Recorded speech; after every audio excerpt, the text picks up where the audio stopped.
America's Top 10 with Casey Kasem. This week, Duran Duran. Lionel Richie.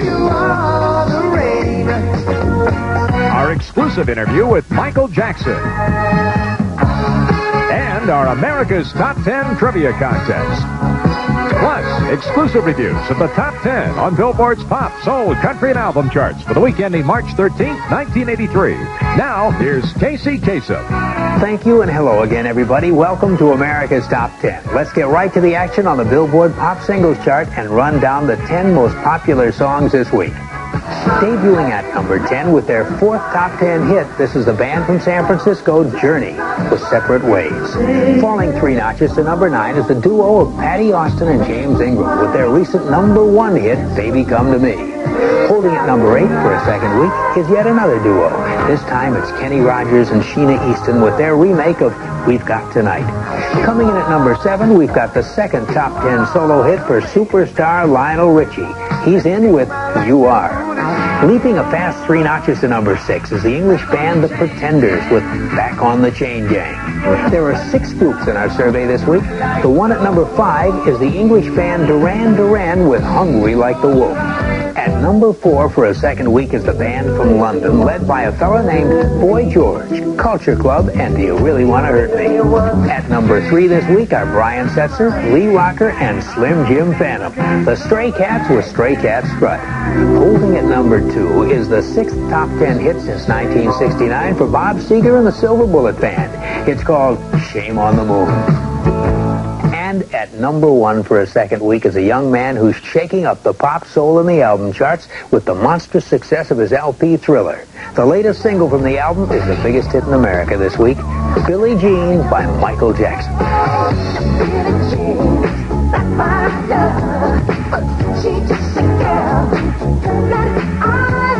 Now, our Pop Spotlight song of the week. It's by a 5-man band from Birmingham, England, who took their name from a science fiction movie. In the 1968 film Barbarella, Jane Fonda plays the title character, an adventurous spacewoman who's given the job of tracking down a missing Earth scientist, a scientist named Duran Duran. Now, over the years, that movie's become a cult classic. It shows at college campuses and at film festivals. And it was at one of those film festivals that Nick Rhodes and John Taylor decided to take Duran Duran as the name of their new band. This week, Duran Duran are in our Pop Spotlight with their first American hit. Here's Hungry Like the Wolf. The first American hit for the English band Duran Duran in our Pop Spotlight with Hungry Like the Wolf. Up next, get your pencils ready for our America's Top 10 Trivia Contest. And we'll see our exclusive interview with pop and soul superstar Michael Jackson.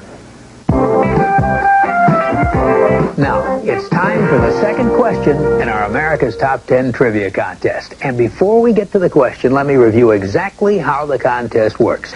Our second question is this. In the rock era, who's the youngest artist to hit number 1 on the pop singles chart with a solo recording? Here's a clue. He was 13 years old at the time. Now, is it Stevie Wonder, Michael Jackson, or Donny Osmond? Remember that to enter, you've got to answer all 10 questions, and good luck to each and every one of you. Now, it's time for our exclusive interview with superstar Michael Jackson. In the past, I've told you about how Michael grew up in Gary, Indiana, how he began singing with his brothers when he was only 5 years old, and how as the lead singer of the Jackson 5, he led this family supergroup to a long string of number 1s. It began in 1969 with a song called I Want You Back. As a member of the Jacksons and as a solo singer, Michael has spent his life in the spotlight. We asked him if after all these years, he ever feels anything akin to stage fright. On stage is the most magic place I can be. I can't put it in words. It's escapism. It's like walking on air. For me, it's the safest place in the world. To me, I can't be hurt on stage. I could sleep on stage. I hate to leave stage. It's wonderful. I was raised on stage. I love it. There's a word that's been used a lot in recent articles about Michael. A word he uses a lot himself. It's magic. We asked Michael what he means when he refers to magic. When I say magic, I mean wonderment, excitement, escapism, another world. And there are other people who do that sort of thing, like Steven Spielberg or Walt Disney. And for the spectators, it's exciting, it's entertainment, it's joy, it's love. It makes my eyes light up when I see E.T. and they fly in the sky, or a great concert. I like to create magic myself. I love magic.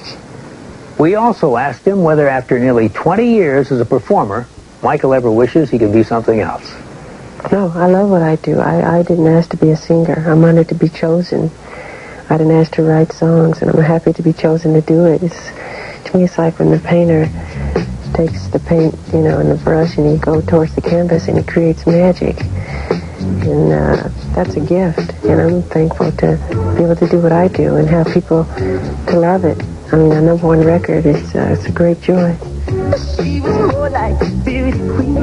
Billie Jean by Michael Jackson. And our thanks to Michael for a very candid and very interesting interview. Up next in our Soul Spotlight, the latest hit by a superstar whose current album features the backup singing of a real pro, professional tennis player Jimmy Connors. Details coming up. Now let's check the standings on the Billboard Soul Chart and run down the 10 biggest hits in the land. Leaping 3 notches up to number 7 from number 10 is a woman of Cuban and Puerto Rican descent who was born and raised in the Bronx, Angela Bofill, with her first top 10 hit, Too Tough. And holding at number 4 for a third consecutive week is the act we saw in our Soul Spotlight last week, Earth, Wind & Fire and Fall in Love with Me. And at number 1 for a 5th week is the superstar who's also at number 1 on the Soul Album Chart. The most popular soul song in America this week, Billie Jean by Michael Jackson. Now, our Soul Spotlight Song of the Week. It's by a superstar whose latest album features the backup singing of one of the world's most famous tennis players. Singer, songwriter, and producer Lionel Richie has quite a reputation as a tennis player. And over the years, he's become pretty friendly with tennis superstar Jimmy Connors. According to Lionel, Jimmy often told him that he wanted to try his hand at recording an album. And so when Lionel was putting together his new solo LP, he called Jimmy and invited him to do some backup singing. And if you listen to a cut called Tell Me, you'll hear the voice of Wimbledon champ Jimmy Connors crooning away in the background. Now, what does Jimmy have to say about his musical debut? Well, his only comment has been, John McEnroe, eat your heart out. From the same album, here's Lionel Richie with You Are. In our Soul Spotlight, Lionel Richie and You Are. Now, time for our trivia question. A viewer in Indiana wants to know, who was the first Australian act to hit the top 10 here in America? Well, it was a singer from Sydney, and he hit way back in 1963 with a song about a kangaroo. Details coming up.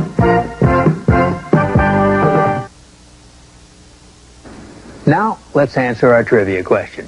Comes from Steve Bevan of Evansville, Indiana, who watches the show on Channel 14.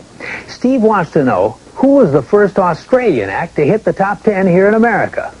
Well, to find that answer, we have to go back to the year 1963, 20 years before the current Australian mini-invasion of America. That was when a man from Sydney hit number 3 with a song about a kangaroo. It was a song with an unusual sound made by flapping a piece of board. And it sounded like this. Kangaroo down, sport. Tie me kangaroo down. Tie me kangaroo down, sport. Tie me kangaroo down. The first top 10 hit here in America by an Australian, Tie Me Kangaroo Down, Sport, by Rolf Harris. And there's your answer, Steve. Rolf Harris is the first Australian to hit the top 10 here in America. Thanks for writing in. And because America's Top 10 used Steve's question, he'll receive a portable radio and Pearl Drops tooth polish with a special stain removal formula invented by a dentist to help keep teeth their whitest. And he'll take candies on a weekend of the country. Casual candies, action joggers and sneakers, famous high heel slides and sandals. Candies go everywhere there's fun. And from Akai, known the world over for great sound, beautifully styled match components including the AM/FM stereo receiver, a set of match speakers, and a stereo cassette deck. Remember Akai, you never heard it so good.